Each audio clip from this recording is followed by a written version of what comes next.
Hi, everyone, and welcome to episode 317 of the Medieval Podcast. I'm your host, Danièle Cybulskie.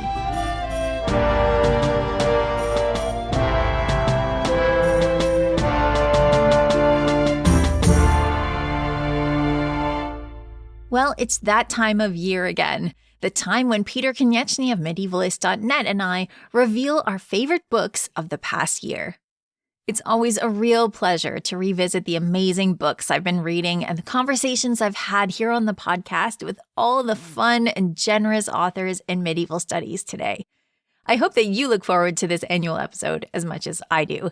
And today, I hope you'll stay right to the end of the podcast because not only are there some great books to talk about, but I also have a couple of big announcements about the future of the podcast, which I'm super excited to tell you about. So stay tuned. All of that goodness and more is coming up right after this. Well, welcome back, Peter. This is take 2 because our tech did not work earlier in the day. Welcome back. It's the most wonderful time of the year, the time when we get to talk about our favorite books. Indeed, since we had a chance to talk about it already, and it was a great talk, let's do it again. Yeah, it was a great talk. Let's see if we can do a great job again. So, as usual, as we do every year, we both pick 5 books that we really liked. I picked them in no particular order, but you picked them in ranked order, right? Indeed. As a librarian, I need to categorize things. So these are the 5 best books of 2025. Although I was going with your hey, it doesn't have to be 2025. It just wound up all these books were published this year. Yes, a couple of mine. I only featured them this year. All of mine are ones that were featured on the podcast, because those are the books that I do the most reading of. And some of them are a little bit older, but they were featured this year, so I'm counting them as 2025. Okay, without further ado, let's get started. What do you have in the number 5 position? I have for number 5 is Faye Tibble's book, The Crown of Thorns, Humble Gods and Humiliated Kings, which is from Bloomsbury. All right. What's this one about? I know. Yeah, this one checked off a lot of boxes for me. What I really liked is how it takes a long-held historical fact. The Christians would see this as a fact that Jesus had a crown of thorns put on him by the Romans, and they were actual thorns, probably very painful. Mm-hmm. But what Faith is doing here is taking a look at the early evidence. So this is part of it is ancient history. And it might not have been a crown of thorns at all, but something a little different, more designed for humiliation rather than pain. And it's really interesting because then about 1,000 years later, this kind of imagery of the crown of thorns really comes up in Western European art. She links it to kings and trying to emulate Jesus, and there's a whole kind of political subtext around it, especially co-opted by kings like Louis IX. This book is really interesting because it's something that I think everyone thinks, like you said, is just canon. Like, this is the way that it was. And so it's worthwhile to go back and look at the evidence and see what it actually says in the Bible and see how it's depicted through art. And I think this type of work is really important. So I really enjoyed this book as well. I think you picked a good one. Yeah, I really like, it crosses over from ancient to medieval history. So I think there'd be a big audience for it. It really takes that one historical fact that we have and digs deeper. And I really love those kind of books. Mm-hmm. And this one is pretty accessible as well. You don't have to have any background in religion or in medieval studies or ancient studies. You can just dive right in and learn. Yeah, it's a really well-written book for the general reader, but I think if you're a medievalist that's into art history or history of religion or history of kings particularly, you'll find some nice insights here. Absolutely. Okay, so my first book that I want to talk about, and again, these are in no particular order, is Wills and Testaments in Medieval England from the 13th to the 16th century by Robert A. Wood. And Robert was a guest on the podcast. You may remember it was his first podcast ever, and he was just so nice. And I think he was a bit nervous, but he did a great job. And something I want to tell you about before I get into the book, something that Robert told me before we actually started recording, which is his story. And Robert is an inspiration because he had a different job. And I think what he said was he saw a bus shelter poster saying, come and study history. And he did. He did part-time classes in history. And then he went through, got his degree, went to graduate school, studied with some of the best people in our field. And now he's come out with this book, Wills and Testaments. So I think that Robert is an inspiration for anyone who thinks that they're too old to learn about history. You're never too old. You can just dive in whenever you want. So coming back to the book, why did I like the book?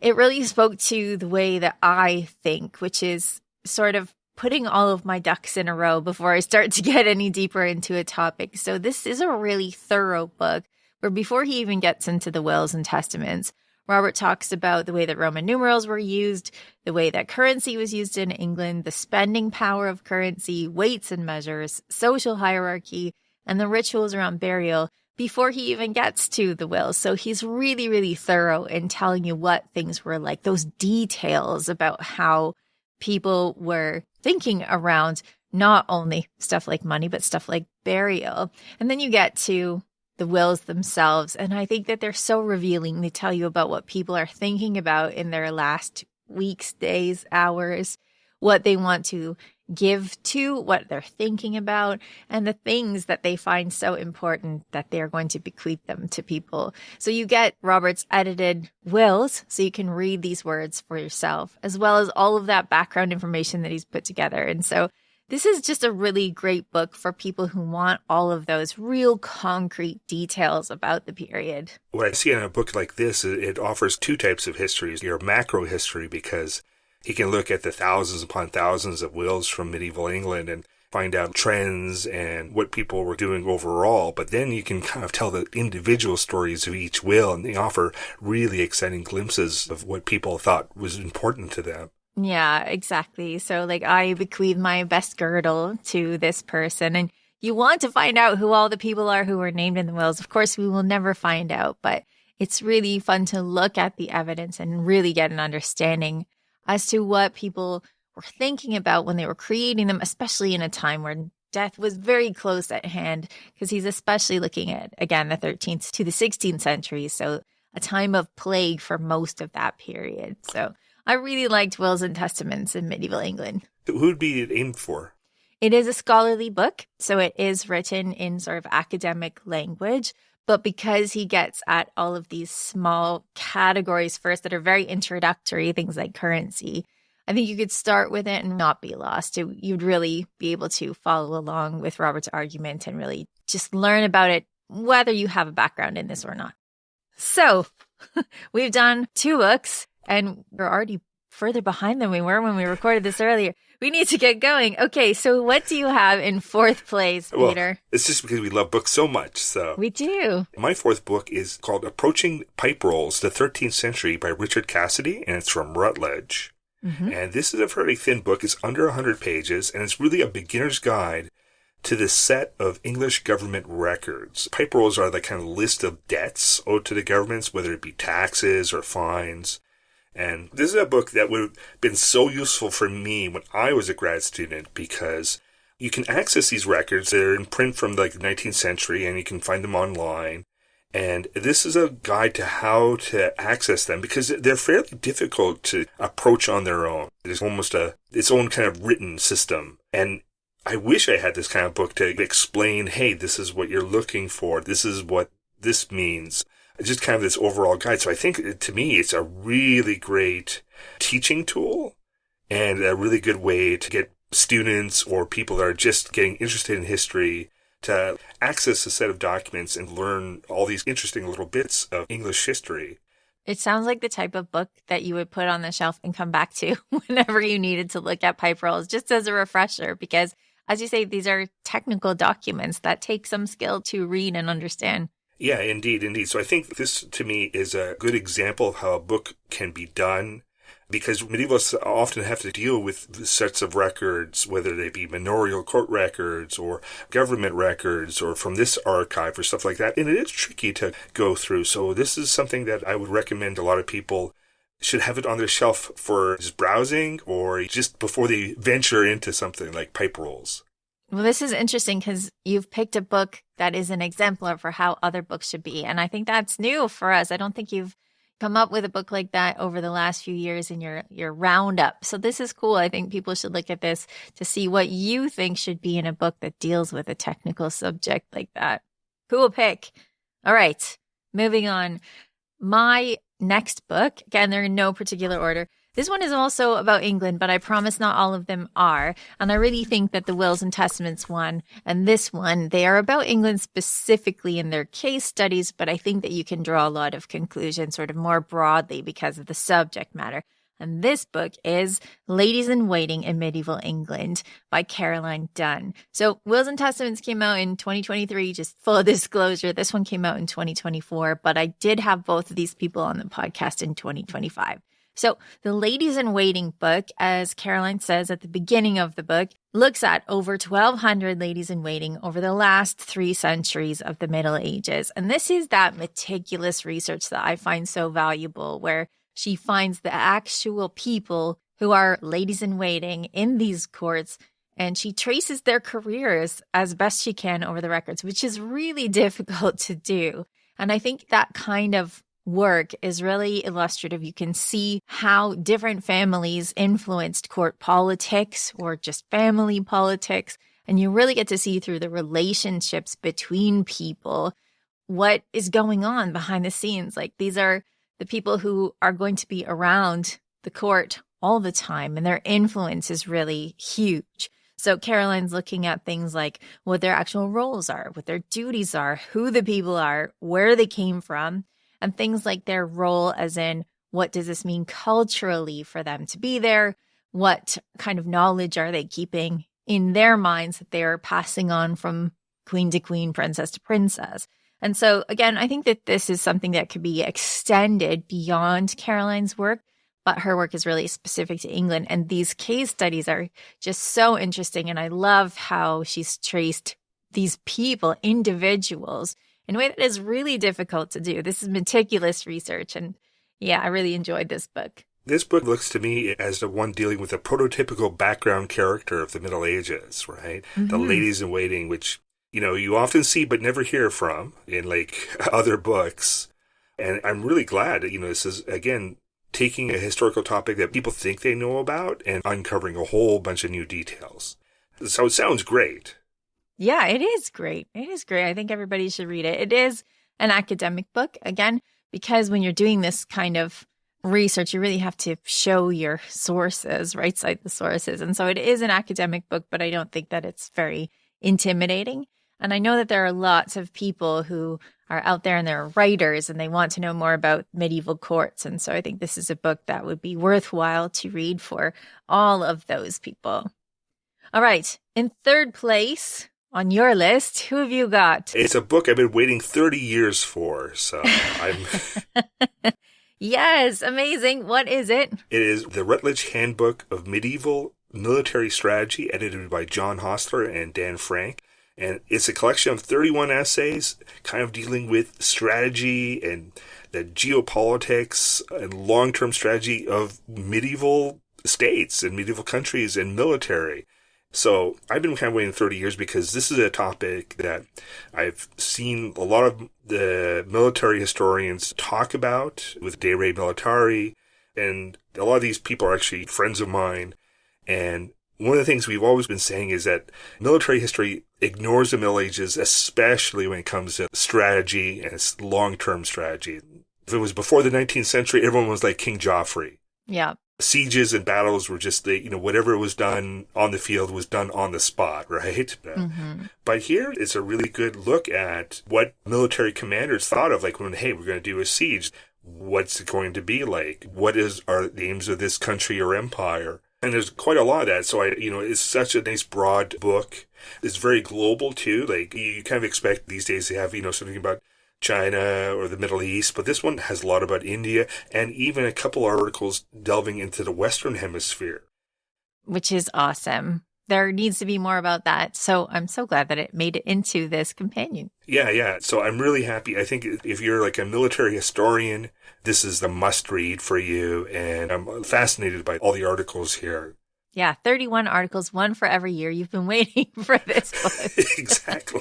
But it sounds like these are all the usual suspects, as you say, all the people at the top of the field when it comes to military strategy. So it's like sitting in the back of a conference when De Re Militari has people speaking all about strategy, right? Indeed. Yeah, I can hear their voices in some of these. It's a really good collection. And I usually don't recommend collected essays. But this is a book I really wanted to have on the list. Absolutely. And I admire your restraint. You didn't put it straight to the top based on the fact that it's military strategy. Good for you. So people can get this book and save a ticket to Kalamazoo because you have all of the best military historians filling out the roster. Awesome.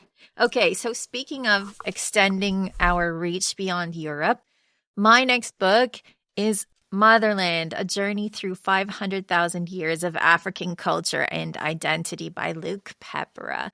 And it was just such a joy to talk to Luke. If you ever get a chance to see him in person or see him in video, he's just so enthusiastic, and it really comes through in this book. So even though medieval history makes only a relatively small appearance within this book, I think that everybody needs an education on what has been going on in Africa up to this point in history. And of course, what's happening in Africa going forward from now. Like, we all need to learn more about this. So Luke has given us a really easy way in to learning more about the continent and some of the countries there. And so in terms of the medieval content of this book, when he was on the podcast, we talked about Mansa Musa, who makes a big appearance in this book. And of course he needs to, because he's just such a massive figure in history, and he still ends up usually on the peripheral of history when people are talking about it. So I love that he had a central place in this book. There's also reference in terms of medieval Africa to the travels of Ibn Battuta and Leo Africanus, whose real name is Al-Hassan al-Wazan. So for medievalists, these are some of the people that you might recognize as you're reading through this. But the whole book contains everything from prehistory to current ritual to Black Panther. So there's something for everybody. Warrior queens, everything is in this book. And of course, Luke has made it so that it is accessible to as many people as possible. So this is a book that you can get for somebody interested in history for the holidays, and they'll have no problem reading it. It's not academic. It's just for everybody to start their journey into learning about Africa. So that is a pick for me. Indeed, a really good one. I think we're seeing a trend in this collection where we're picking books of people and groups and topics that are underrepresented. Yeah, his section on Mansa Musa is really interesting. As a medievalist, there's parts you really want to just engage with. Yes, and if people read Motherland and they can't get enough of Mansa Musa, it's worth mentioning again that Luke actually did a mini-series for This Is History, just like I did. So that mini-series is all about Mansa Musa and its narrative. So if people are interested in learning more about him, definitely go and check that out. But it is a joy for me to bring this book forward because it contains so much of Luke's joy in it as well. So yeah, I loved Motherland. All right, what do we have as your first runner-up, the second place on your list? In second place, what I'd like to do is bring in a translated text for each of these talks. And for this year, I am picking The Observation of Gilles Le Bouvier, a medieval herald's view of Europe and its neighboring lands. And it's edited by Gideon Bro and Sophie Patrick. And they had a whole team of translators to work on this text. It's from Bloomsbury, too. It sounds amazing. In fact, it sounds so amazing, listeners, that after we did our failed attempt at recording this early in the day, I stole this book from Peter so I can read it because I hadn't seen it before. Peter, what is this book about? Yeah, this is a translation of a 15th century work by this French diplomat. He's kind of well known if you did late medieval France because he did other works as well. So it's part travel guide, part political report as he explains, hey, this is what the various regions of France are like. This is what England is like. This is Denmark or Turkey and further lands. And he offers like little chunks of information for each. When he does Florence, it's only a couple of paragraphs long, but he says, this is what it's like. This is what they eat. You know, this is the kind of wine they like to drink. I thought this was a really good book if you were like teaching an undergraduate class and wanted to give them this access to like, you know, what the medieval world was like, at least from this person's point of view. Mm-hmm. Is it something that you think would appeal to people beyond the university? I think people would enjoy it, but I think you need a little background in the Middle Ages first to get his point of view. It is a like fascinating work, not quite like the level of, say, Marco Polo, but it's kind of a fun read, especially when he's talking about the English. Yeah, well, I mean, a herald is going to be the one you want to talk to when you want the tea, right? They're going to be the person that knows everything, just like the ladies in waiting. Indeed. One thing I really liked also about it was that they gave the various team members who worked on the translation their own little space at the end of the book to talk about the challenges of translating this text, what was tricky for them, what did they like to do. So I really like that look into the translator's point of view. I think people have a lot of questions about how historians come to their conclusions or decide on their translations. So anytime people can open a window onto that process, I think is super valuable. What's your next book on the list? My next book on the list is In Plain Sight, Muslims of the Latin Kingdom of Jerusalem by Anne Zimo.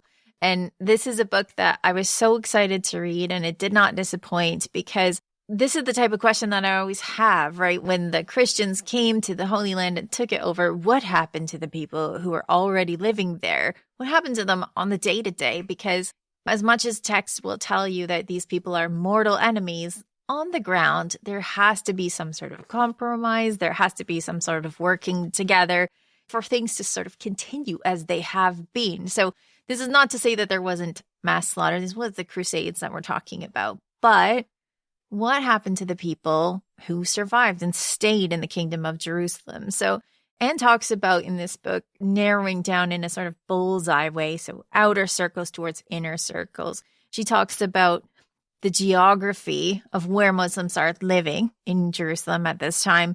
Then she moves on to things like economic activity. So what are they allowed to do for a living? What do they continue to do for a living? What do they value doing for a living? Then she talks about the legal landscape. So what happens if you have a problem? Who do you go to? Do you go to a Muslim authority? Do you go to a Christian authority?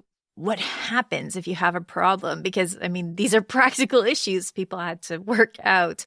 Then, of course, the political landscape. So who is in charge of what? Because, again, this is sort of something that you can say from on high, but what does it look like when we're talking about people living their day-to-day lives? And then she really got into stuff that I had a hunch about, but I didn't know about, which is how people worked together. So even things like shared territories, like you have landlords of the same territory, one may be Christian and one may be Muslim. And how does that work? So really interesting stuff. And then for the people who are interested in sort of the more military things, she does talk about knowledge, spying, how people are gaining their knowledge, what they're bothering to share, what they are choosing to share, and all of that stuff. So basically, I think that we all have an idea that life in the Holy Land at this time is complicated, but finally, we have a book that tells us the ways in which Muslims are living in this complicated time. And that is something that I'd always wanted to know. So it's so great to see it in a book. And again, Anne was on the podcast for people who want an introduction to her work. Yeah, I really enjoyed this one. And I was very impressed with the level of research in this book, because I've done a lot about the Crusades, and I've never seen a book that comes even close, even an article that comes close to the detail that this offers and insights. I was just so impressed with how she was able to access the government documents and records and pull things in to kind of tell this story. This is a really good example of a historian at work. Yes. Yep. She's looking at archaeology. She's looking at chronicle history. She's looking at legal history. She's looking at literature, basically taking all these pieces together to create this mosaic that gives us a picture of what things were like. And so, yeah, that's a good one. I think that it's kind of academic in that, again, Anne has to lay out her argument very carefully to make sure that everyone can see her path. So it's maybe not the first book on the Crusades that you should read if you're a beginner to the topic. But once you have a book or two about the Crusades under your belt, I think that it's going to be very easy for people to read and definitely understand. Okay, that brings us to your top book of 2025. Drum roll, please. What did you pick? I've picked The Hungry City, A Year in the Life of Medieval Barcelona by Mary Kelleher, and it's from Cornell University Press. And there's a couple of reasons I chose this book. It's one that deals with a famine that strikes Catalonia, particularly Barcelona, between 1333 to 1334. She's able to go in and look at the city records for the most part and understand what is happening with crisis management at this time. Typically, these famines or other crises happen, they get brushed over. The chronicler says it was a bad year, right? Things were probably terrible, and that's all we can think of, right? But she's able to access all this information, especially about particular people like the city officials, merchants, sea captains, even like a bride, and tell their stories. So this is a very big micro history. Mm. It was just a fascinating work just to read, to see how much she could pull out of these records and tell this story. Yeah. I mean, it sounds like a fascinating book. I haven't read it yet myself, but it sounds amazing. And you have another very important reason why you picked this book. Indeed, indeed. And that's because Marie Kelleher, unfortunately, she passed away unexpectedly in 2024, just as she was finishing up the editing of this book. I had known about this book was coming along. For a long time, I've been following her research. She was always a really good writer, talking about food, legal history, things that are happening in Catalonia. So I was like, this book would never come out. But her friends and colleagues worked together to finish up the last editing process and get this book out. And I think it's a wonderful tribute to Marie's work as a scholar, because a lot of what she was doing was culminating with this book. Yes, what a special thing to have people come together and make sure that the work sees the light of day, because it could easily not have. And so I love it when people make such wonderful tributes to colleagues like this, with collections that are in honor of someone, or especially a work like this where people work together to make sure that this research actually comes out and people can read it. And you showed me the book earlier today. This looks like it's a book that anybody could read. Yeah. I think the stories within it, they're so diverse. There's lots of information, but I don't think you need to even have this background of what's happening in the medieval world at the time. It helps if you know a bit about food geography, things like that. But it offers so much if you want to look at warfare, because there's a conflict with Genoa, what's happening with the local Jewish community. All sorts of topics just get in here. It's just a vibrant mosaic. That's amazing. I think that you have picked a really perfect book as your number one book this year. And I didn't steal it this afternoon, so I'm going to have to steal it from you later, because it sounds like it's a great piece of work. Your last book is also a pretty great piece of work, too. Yes, it is. And again, my books are in no particular order, but I needed to have this one on the list. And that is Medieval Love Letters, a Critical Anthology by Myra Stokes and Ed Putter. And I was lucky enough to have both of these scholars on the podcast. They were so much fun to talk to, because not only do they have a great sense of humor, but this is a great topic. And so for people who may not remember this episode off the top of your heads, this is the one where we talked about love letters that were being sent between two clergy members, perhaps two ecclesiastics. There are secret letters. There are angry letters. There are all sorts of spicy stuff in here, which is fantastic. It's not super X-rated, but you do have all of these sentiments that are being sent back and forth in letters between people that maybe you wouldn't suspect would be quite so passionate. There are also exemplar letters, which are really special in this book as well, because some of them are hilarious, like how to write to a nun to keep her from being a nun because you want to have a love affair with her. That's one of my favorite ones in the whole book. And then there's another exemplar from a different collection where a sister is writing to her sister saying, our dad is setting me up with a guy who's really ugly and unpleasant. Can you send me a horse so I can run away from dad before I get married off to this guy? So some of these letters were never sent. For example, these ones are exemplars to help you figure out how you should write your letter to your sister about escaping your dad. But what's amazing about these is that you get to see what people thought was important enough to actually put into letters. And even if some of these are a bit silly, like how often are you going to need to write to a nun to tell her to not be a nun? The structure of the letters tells us a lot about society and what people value. And the ones that were sent tell us about what people would want to say to their beloveds. There's so much involved in this, between things like who is literate at this time, who is going to be seeing this, maybe someone else is going to be reading it out loud. So there's things like the covert ways to make a tryst, to set up a rendezvous, that are involved in the works that are in this book. So Myra and Ad did such a wonderful job collecting these letters, and they walk you through the process of trying to figure out, are these ones real? Are they just drafts? We don't know. And so you have not only the letters themselves, But again, this working through how we work with evidence as historians. So I absolutely love this book, and I needed to give it another shout out before the year is out. This is a really fascinating book because on one hand, it's a dive into the medieval hearts and minds, right? But at the same time, it's also a rhetorical exercise. So it really is good that they can give you that analysis as you come into that. So you're not like, what's the reality behind it? What's the strategy behind writing these letters? You get to know the personalities behind the letter writers or the people who are writing the exemplar books because, again, they reveal little things about themselves by the way they write. And so this was a really great book and one that I'm happy to bring to the forefront again. So, wow, what a great year for books. And you have more books that you wanted to highlight, right? Because it's been a great year for books coming out by people that people might be familiar with from medievalist.net. Indeed. There's this larger team of writers and podcasters here at medievalist.net, and I have a rule that they can't get on this list because I'm a mean person, but... I think you're trying to be a fair person. I'm a mean person. But they should get a mention, and that includes Steve Tibble, Assassins and Templars. Yes, not only is he a great writer about the Crusades, but he's also a great husband to Faith Tibble, whose book did make your list. Indeed. So we have him. We have Laura Chevalier. He has a book called A Medieval Cabinet of Curiosities, and I think it's a nice send-off for all his articles because he's such a diverse writer. He comes up with so many different topics for me, so I'm really glad he put this out as well.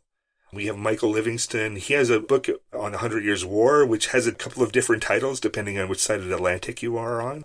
I just called it the 200 Years' War. Yeah, basically that is the argument. Michael was on the podcast talking about this. I think that the book that I saw was called Bloody Crowns, A New History of the 100 Years' War, or a new history of the 200 Years' War. Anyway, that is the argument, a 200 Years' War.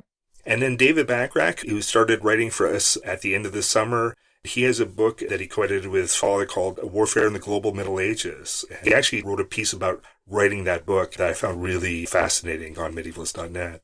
Yeah, you mentioned that a few weeks ago, so now people can find the actual book itself. So I want to give a shout out to that. I want to also give a shout out to Dalcassian Publishing. They have created something called the Scriptorum Project, and that's where they're providing these editions and translations of smaller medieval texts, like a saint's life or a collection of charters or a collection of law codes. And these are often really small books, like under 10 pages with Latin and English. They're seem to be producing them like once a week. So I think this is a great little service for scholars that want to access those particular topics that are interesting to them. Where do you find these books? Well, you can access them through Amazon or the Dalcassian Publishing website. D.P. Curtis has a really good Instagram as well. He's the main person behind it. So it's kind of a hidden gem. And if you go in there, you wind up buying like 5 or 10 books, and it'll be smaller than one book. Well, yeah. I mean, people had to write this stuff out by hand back in the day.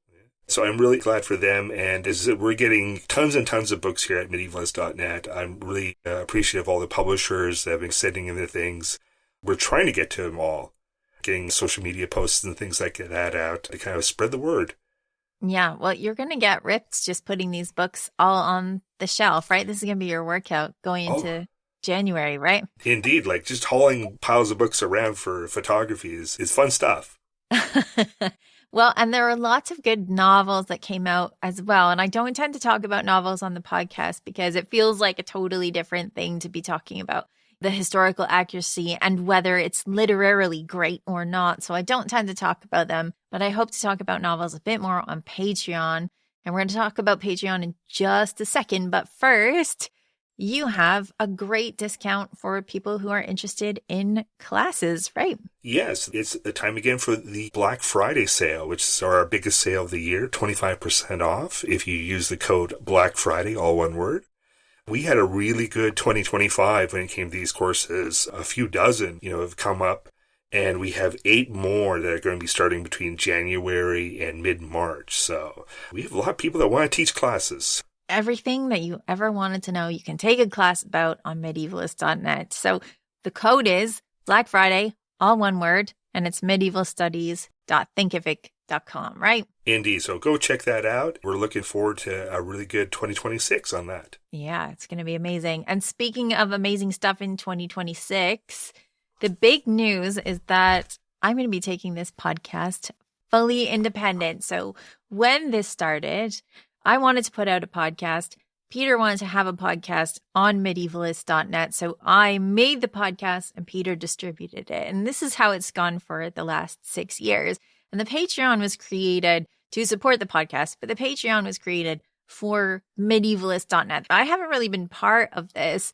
And we started to discover that people came to Patreon because of the podcast. And so I've really wanted to build a community there around the podcast. So I'm going to take the podcast fully independent, and you're going to create a Patreon for medievalist.net. So we're just like cell division, right? It's not like a breakup or a split or anything like that. It's just sort of like making our two jobs more distinct than they have been before. Indeed, indeed. Patreon's been like a great way to engage. But I think it makes so much sense for you to go in and go fully into Patreon and to provide, ways of giving more access to your listeners.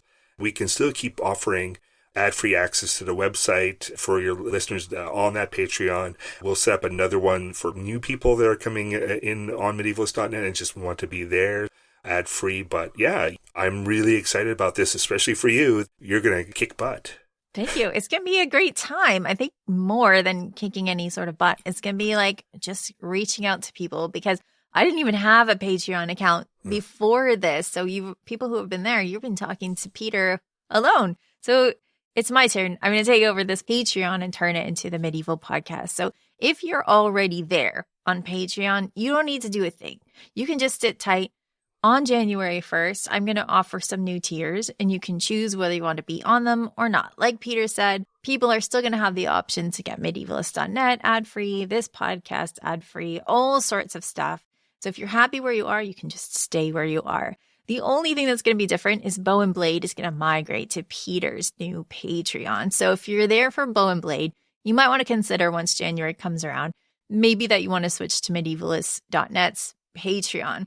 So if you're there, just stay there. You don't need to do a thing. If you want to tune in and see and be part of a survey that I'm going to put out to make sure that I'm learning what people actually want on Patreon, just think about joining the free tier for now, just to keep your ear to the ground. And of course, just listen to this podcast every week. So yeah, it's going to be an exciting year, 2026. Yeah, I know. I think we're both kind of expanding and we're loving it. And yeah, I'm looking forward. And the good news for your listeners is while I won't be on every week on the podcast, I humbly ask that we can keep doing this episode every year. Yeah, I'll come back for book talk. Yeah, exactly. Because we still value Peter's expertise when it comes to books. So people won't miss you too much. You have an entire website that people can go to and see what you're doing.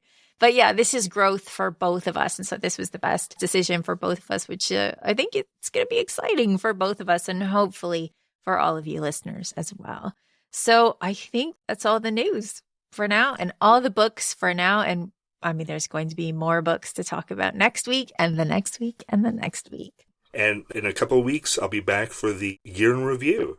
Yeah, exactly. So thanks, Peter, for coming on and telling us all about these amazing books that you have picked for the year. And we will look forward to talking with you again in just a couple weeks. Indeed. Thanks. As I mentioned in my conversation with Peter, I'll be taking over the patreon.com/medievalists account on January 1st and turning it into a medieval podcast community. My plan is to create a fun space where we can come together to discuss all things medieval, but especially the amazing content that my guests bring to the airwaves every week. To that end, I'll be creating chat spaces for educators, for creators, and for general medieval enthusiasts to share ideas and get to know each other as a start. But I'd like to know what other content you think should be there. So I've set up a survey open to all patrons so that you can have your say. And if you're not currently a patron, but you'd like to fill out the survey, go ahead and join the free tier at patreon.com/medievalists so you can chime in and stay in the loop. Finally, going solo in January means it's time to create a new home for all the show notes, and most importantly, the books. It's a big challenge to create pages for 317 individual episodes, so the website is still under construction, but I wanted to have something nice for you ready to go for the holiday season. So with the invaluable help of my lovely assistant, Virginia, I've posted all the books featured on the podcast going back to episode 250 in one place. It's medievalpodcast.com/holiday book list, all one word. I hope you'll enjoy browsing the covers and revisiting some of your favorite authors and episodes, and maybe getting some inspiration for your holiday shopping this year. I've called this the holiday book list because if you click on any of the covers, it'll take you straight to the books page on Amazon.com. These are affiliate links, which means that if you choose to buy the books through these links, you'll be supporting this podcast at no extra cost to you. So if you're choosing to shop on Amazon during the sales this weekend, I hope that you'll consider using one of these links to get there. Of course, I always support indie book buying as well, so I hope that this collected list helps make indie book buying easy too. In time, medievalpodcast.com will list every book going back to episode 1, but for now, you can find nearly 75 incredible books on medieval history, including Peter's and my favorite books of 2025 at medievalpodcast.com/holiday book list. No matter how you've been supporting the podcast, whether it's through Patreon or affiliate links or letting the ads play or just sending me your good vibes, you always have my heartfelt appreciation. I hope that the podcast has been a joyful part of your life so far, and that my next steps will just keep making the experience better for you as time goes on. For everything from fabulous books to fabulous looks, follow medievalist.net on Instagram at medievalistnet or Blue Sky at medievalists. You can find me, Danièle Cybulskie, across social media at 5MIN Medievalist or 5 Minute Medievalist. And you can find my books at all your favorite bookstores. Our music is by Christian Overton. Thanks for listening and have yourself an awesome day.